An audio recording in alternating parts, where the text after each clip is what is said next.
भारत माता के वीर सपूतों ने गलवान वैली में हमारी मातृभूमि की रक्षा करते हुए सर्वोच्च बलिदान दिया है।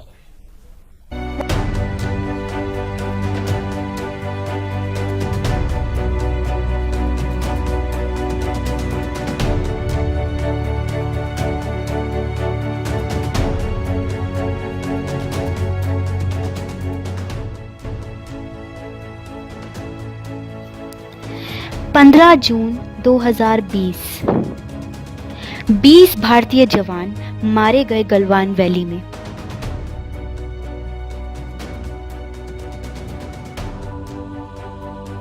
चाइना से ये झड़प साइनो इंडियन बॉर्डर पर हुई। उसके अलावा लाइन ऑफ एक्चुअल कंट्रोल के पास लद्दाख रीजन में ये झड़प 1962 से चली आ रही है। साइनो इंडियन वॉर के बाद आज तक टेरिटरी पर समझौता नहीं हो पाया। ऐतिहासिक इंडिया चाइना बॉर्डर एग्रीमेंट, जिसकी वजह से कोई भी देश लाइन ऑफ एक्चुअल कंट्रोल के 2 किलोमीटर के अंदर गोली नहीं चलाएगा, जैव निम्न क्रियाएं नहीं करेगा, खतरनाक रसायन का इस्तेमाल नहीं करेगा और ना ही बंदूक या विस्फोटक से शिकार। हमारे जवान बंदूक के बिना लाठी और पत्थर के साथ लड़े। भारत को कभी संदेह नहीं था कि चीन कभी हमला करेगा, लेकिन भारत पर हमला किया गया था। 20 अक्टूबर 1962 साइनो इंडियन वॉर में 10 से 20 हजार भारतीय जवान और 80 हजार चीनी सैनिकों के बीच युद्ध हुआ। भारत इस युद्ध के लिए तैयार नहीं था। युद्ध 1 महीने तक चला, जब तक चीन ने उस पर विराम चिन्ह नहीं लगा दिया। पर यह युद्ध हुआ क्यों?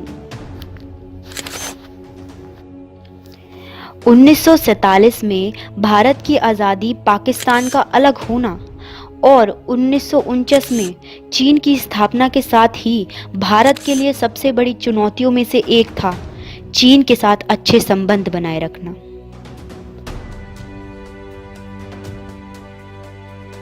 भारत और चीन में कई कारणवश दूरियां बढ़ती रही।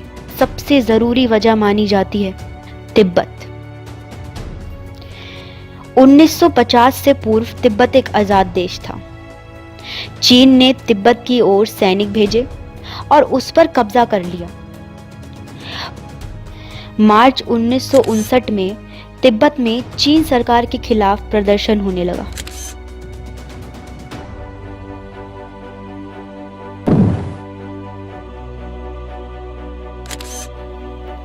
ये है दलाई लामा, 14th दलाई लामा, तिब्बत के पूर्व स्पिरिचुअल लीडर्स।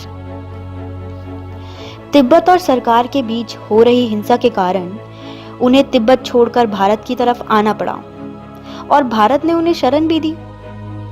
माओ जेडोंग चीन के पूर्व लीडर जवाहरलाल नेहरू के लिए कहते हैं,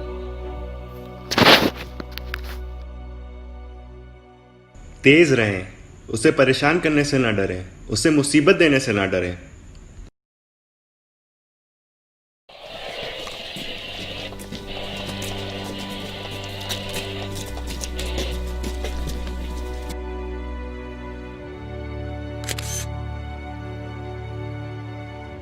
बाईस जून 2020 अंतरिक्ष सैटेलाइट से गलवान वैली में चीन संरचनाओं की तस्वीरें पाई गई थी।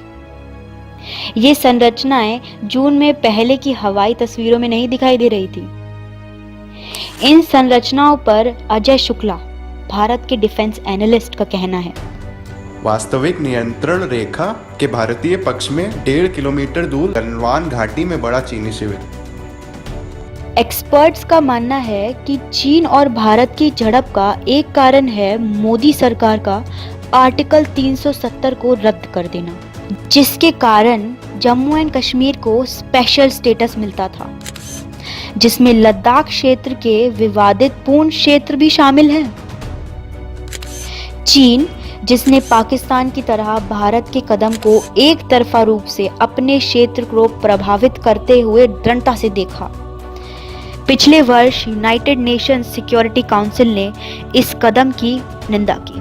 दूसरा बड़ा कारण माना जाता है DSDBO सड़क। भारत ने पिछले साल 255 किलोमीटर दरबूक श्योक दौलत बेग ओल्दी सड़क का उद्घाटन किया, जो कि LAC के साथ बनी हुई है। ये है काराकोरम हाईवे। इस हाईवे से चीन, पाकिस्तान और सेंट्रल एशिया से जुड़ता है। चीन को डर है कि DSDBO सड़क के निर्माण से चीन की इकोनॉमी को नुकसान हो सकता है।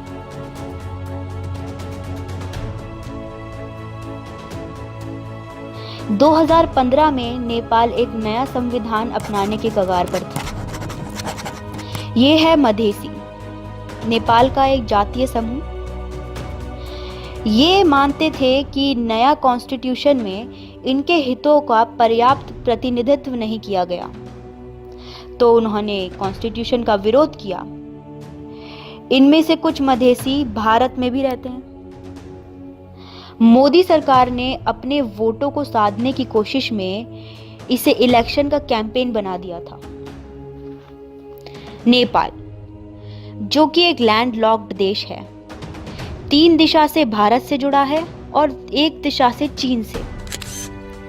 मोदी सरकार ने मधेसी वोट पाने के लिए नेपाल से जुड़े सारे रास्ते बंद कर दिए हैं। इसका नेपाल की इकोनॉमी पर बहुत बुरा असर पड़ा है और इसी दौरान चीन ने नेपाल के रेलवे प्रोजेक्ट की शुरुआत कर दी है, जिससे नेपाल को भारत पर पूरी तरीके से निर्भर न रहना पड़े।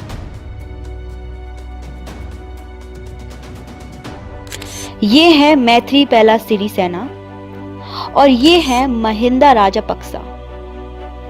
भारत सरकार ने मैत्रीपैला सिरिसेना के नेतृत्व वाले गठबंधन को लगातार बढ़ावा दिया है। तत्कालीन श्रीलंकाई राष्ट्रपति महिंदा राजापक्सा को पराजित करने के लिए, जो कि एक विरोधी तमिल रिकॉर्ड और चीन समर्थक है, कोलंबो ने भारत को कई दफा अपनी research and analysis wing station के चीफ को श्रीलंका से हटाने को भी कहा। 2019 इलेक्शंस महिंदा राजापक्सा ने जीता। 2019 में मोदी सरकार ने सिटीजनशिप अमेंडमेंट एक्ट पास कर दिया। अंतरराष्ट्रीय चुनाव में बांग्लादेश से आए इलीगल इमिग्रेंट्स को प्रमुख अभियान बनाया गया था। बांग्लादेश, जिसे कई ऐसे नागरिकों को स्वीकार करने के लिए मजबूर किया जा सकता है, उसने national registers of citizenship act पर कड़ी आपत्ति जताई है। 1947 के पार्टीशन से पहले भारत ऐसा लगता था, लेकिन पाकिस्तान के अलग हो जाने के बाद ऐसा, और कश्मीर का काफी हिस्सा पाकिस्तान और भारत के बीच विवाद का कारण बन गया है। भूटान, एकमात्र ऐसा देश जिसके भारत के साथ अभी भी अच्छे संबंध हैं।